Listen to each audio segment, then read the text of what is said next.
할렐루야. 오늘도 하나님의 말씀 앞에 나오신 여러분들을 주님의 이름으로 환영하고 축복합니다. 오늘 하루의 시작을 하나님의 말씀으로 또 우리의 마음을 깨우는 그런 복된 시간이 되기를 간절히 소망합니다. 오늘 우리에게 주신 하나님의 말씀은 로마서 8장 31절부터 39절까지의 말씀입니다. 그렇다면 이런 일을 두고 우리가 무엇이라고 말할 수 있겠습니까? 하나님이 우리 편이시면 누가 우리를 대적하겠습니까? 자기 아들을 아끼지 않으시고 우리 모두를 위하여 내주신 분이 어찌 그 아들과 함께 모든 것을 우리에게 선물로 거저주지 않으시겠습니까? 하나님께서 택하신 사람들을 누가 감히 고발하겠습니까? 의롭다 하시는 분이 하나님이신데 누가 감히 그들을 정죄하겠습니까? 그리스도 예수는 죽으셨지만 오히려 살아나서 하나님의 오른쪽에 계시며 우리를 위하여 대신 간구하여 주십니다. 누가 우리를 그리스도의 사랑에서 끊을 수 있겠습니까? 환난입니까? 곤고입니까? 박해입니까? 굶주림입니까? 헐벗음입니까? 위협입니까? 또는 칼입니까? 성경에 기록한 바 우리는 종일 주님을 위하여 죽임을 당합니다. 우리는 도살당할 양과 같이 여김을 받았습니다. 한 것과 같습니다. 그러나 우리는 이 모든 일에서 우리를 사랑하여 주신 그분을 힘입어서 이기고도 남습니다. 나는 확신합니다. 죽음도 삶도 천사들도 권세자들도 현재일도 장래일도 능력도 높음도 깊음도 그 밖에 어떤 피조물도 우리를 우리 주 예수 그리스도 안에 있는 하나님의 사랑에서 끊을 수 없습니다. 아멘. 오늘은 질문과 함께 시작해 보려고 합니다. 우리가 하나님을 믿고 신앙생활을 하는 데 있어서 가장 중요한 질문이 무엇일까요? 나는 정말 구원의 확신을 가지고 있는가? 또 장래에 대한 분명한 소망이 있는가? 저는 이 질문이 가장 중요하다고 생각을 합니다. 그런데 이 질문 앞에 정말 흔들림이 없으신가요? 사실 우리 안에는 자주 흔들림이 있죠. 요동치 않는 믿음이 아니라 요동하는 믿음에 가깝습니다. 하나님 앞에 나 자신을 비추어 보면 죄책감이 일어나고 또 삶의 고난이 닥칠 때는 하나님이 정말 나를 사랑하시는 게 맞나? 라는 의문이 들기도 하죠. 근데 이런 질문들이 생기는 이유는 하나님께서 나를 어떻게 사랑하시는지를 잘 모르기 때문에 그렇습니다. 오늘 사도 바울은 본문을 통해서 우리에게 이렇게 선포합니다. 그 어떤 것도 우리를 하나님의 사랑에서 끊을 수 없다.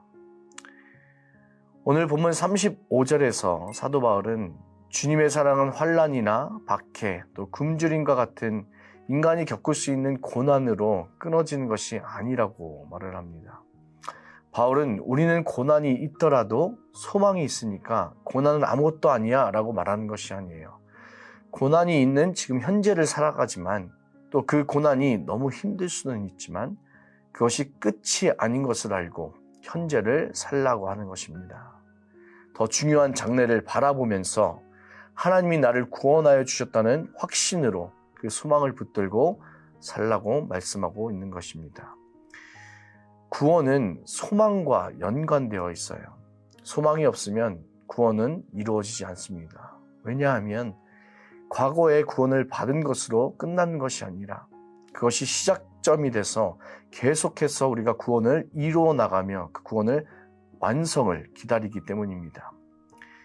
시작과 진행과 완성의 과정에는 소망이 있어요. 이 구원의 완성을 바라보면서 또 이 구원의 완성을 바라면서 유혹과 고난을 견뎌내는 모습 가운데 그 소망이 우리 안에서 자연스럽게 나타납니다. 그래서 소망은 하나님의 은혜의 선물이라고 말하는 것이에요. 우리가 흔들리지 않고 하나님의 선물인 이 소망을 붙들고 살아가기 위해서는 하나님이 어떤 분이신지를 알아야 합니다.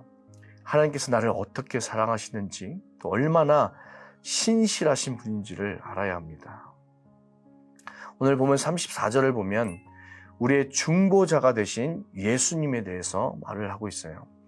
누가 감히 그들을 정죄하겠습니까? 그리스도 예수는 죽으셨지만 오히려 살아나셔서 하나님의 오른쪽에 계시며 우리를 위하여 대신 간구하여 주십니다.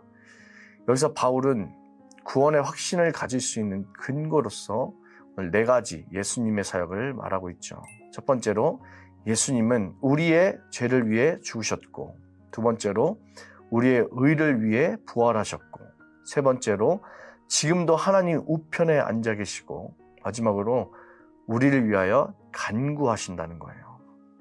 근데 여기서 간구하신다는 단어의 헬라어 뜻은 단순히 기도해 주신다는 뜻이 아닙니다. 이 단어는 법정에서 변호인이 피고인을 위해서 강력하게 호소할 때 사용하는 단어예요.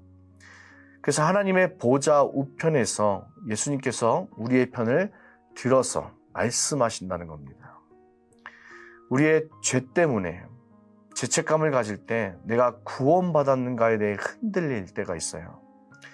죄인의 모습이 너무 많이 보여서 나는 의롭다 여김을 받을 자격이 없다고 느껴질 때가 있습니다.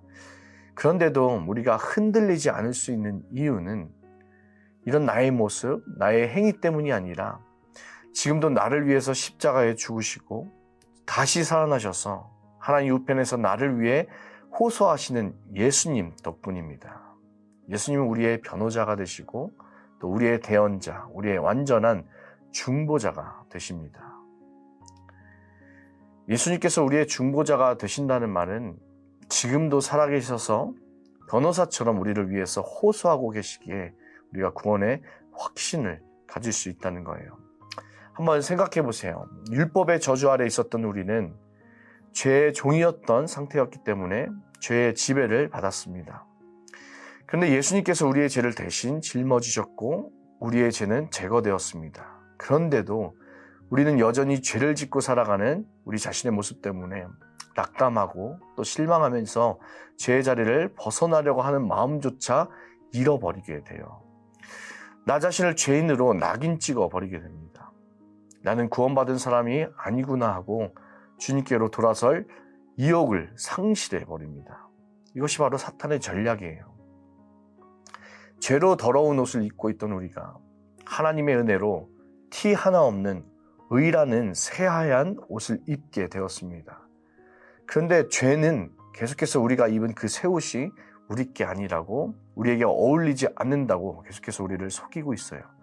그렇기 때문에 예수님께서 우리의 변호인이 되셔서 그 새 옷은 바로 우리께 맞다고 확실하게 변호해 주신다는 겁니다. 예수님께서 그런 나의 변호인이 되셔서 나를 위해 너는 구원받은 하나님의 사람이야 라고 확실한 변호를 하고 계신다는 거예요. 예수님이 우리의 변호인이 되시는데 그것보다 더 든든한 변호인이 있을까요? 예수님이 나의 중보자가 되셨다는 것은 이런 의미입니다. 그러니까 우리가 우리의 연약한 모습 때문에 흔들릴 필요가 없다는 것이에요. 두 번째로 하나님은 또 어떤 분이신가요? 오늘 보면 37절을 보겠습니다. 그러나 우리는 이 모든 일에서 우리를 사랑하여 주신 그분을 힘입어서 이기고도 남습니다. 여기서 이 모든 일은 무엇인가요? 35절에서 나오는 환난, 곤고, 또 박해, 굶주림, 헐벗음, 위협, 칼을 말합니다.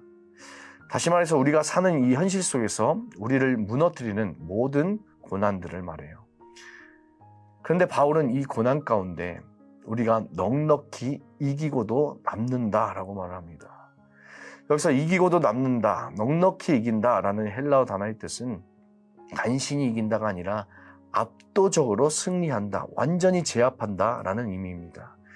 그리고 한 번의 승리가 아니라 일상적이고 지속적인 승리를 의미해요. 이 압도적으로 승리할 수 있는 근거로서 바울은 무엇을 말하고 있나요? 우리를 사랑하여 주신 그분을 힘입어서 하나님의 신실한 사랑을, 구원의 확신을 가질 수 있는 근거로 말하고 있어요. 우리 삶에 고난이 없어서 승리하는 게 아닙니다. 고난은 상대적이라서 각자의 고난이 크든 작든 다 있어요. 하나님의 사람은 고난 한가운데서도 우리를 붙드시는 그 신실하신 주님의 사랑 때문에 우리는 압도적으로 이기는 사람이 될 수 있는 것입니다. 신실하신 주님의 그 사랑이 어떤 사랑인가요? 우리를 구원하시기 위해서 자기 아들을 내어주신 세상 어디에도 없는 그런 사랑입니다. 의롭다고 여김을 받을 만한 구속이라고는 하나도 없는 우리들을 의롭다고 끝까지 중보하시는 그런 사랑이에요. 인간은 자기가 경험한 만큼만 그 개념을 이해합니다. 그래서 사랑도 우리가 겪어본 만큼만 그 사랑을 이해할 수 있어요. 그런데 하나님의 사랑은 우리가 상상할 수 있는 한계를 넘어선 그런 사랑입니다.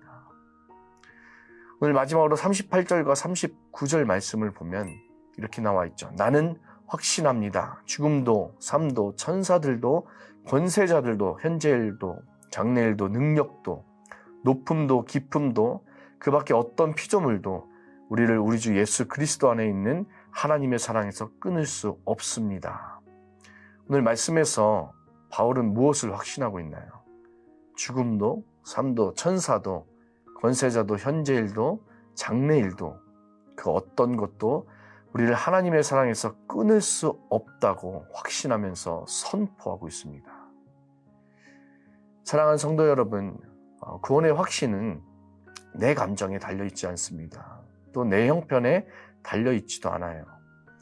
이 성도의 구원은 스스로 변하지 않고 우리가 믿음을 가질 것이라는 자기 확신에서 오는 것이 아닙니다. 구원의 확신은 하나님의 신실하심에 대한 신뢰에서 나오는 것입니다. 하나님의 신실하심은 그리스도의 죽으심과 부활, 또 지금도 간구하시는 그 중보하심, 그리고 영원히 변하지 않는 하나님의 사랑입니다.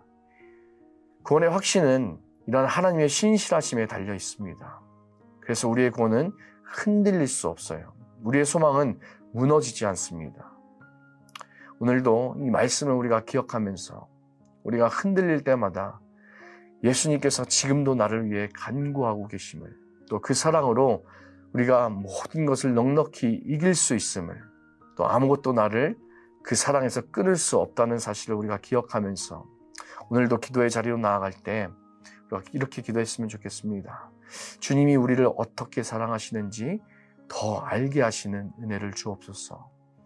또 우리의 지체들을 생각하면서 예수님이 우리를 위해 중보자가 되신 것처럼 우리도 지체들을 생각하며 중보하고 기도하며 격려할 수 있도록 은혜 주시옵소서. 이렇게 우리 함께 기도하면서 나아가기를 원합니다. 오늘 말씀을 통하여서 주님 주신 믿음 위에 서서 흔들리지 않는 그 구원의 확신과 또 장래의 소망으로 오늘 하루를 살아가는 저와 여러분이 되시기를 주님의 이름으로 간절히 축원합니다. 기도하겠습니다. 살아계신 아버지 하나님 감사합니다. 하나님의 은혜로 우리를 의롭다 여겨주심을 감사를 드립니다. 주님, 우리가 주님 주신 그 구원의 확신을 나에게 두지 않고 주님의 신실하신 사랑 위에 두어 흔들리지 않는 믿음 되게 하여 주시옵소서. 지금도 우리를 위해서 중보하시는 그 예수 그리스도의 사랑에 힘입어 우리가 흔들리지 않는 그 구원의 확신과 소망으로 살아가는 믿음 주시기를 원합니다. 오늘 바울의 고백처럼 그 어떤 것으로부터 하나님의 사랑에서 끊을 수 없음을 우리가 확신하며 우리의 삶으로 구원의 풍성한 열매가 드러나는 은혜를 더하여 주시옵소서. 주님의 사랑으로 우리가 또한 형제들을 사랑하게 하시고 또 주님께서 우리를 끝까지 사랑하시는 은혜를 우리가 기억하며 우리의 마음이 또 그 사랑을 흘려보내는 축복의 통로로 사용받을 수 있도록 은혜 더하여 주시옵소서. 감사드리며 우리 주 예수 그리스도의 이름으로 기도드립니다. 아멘.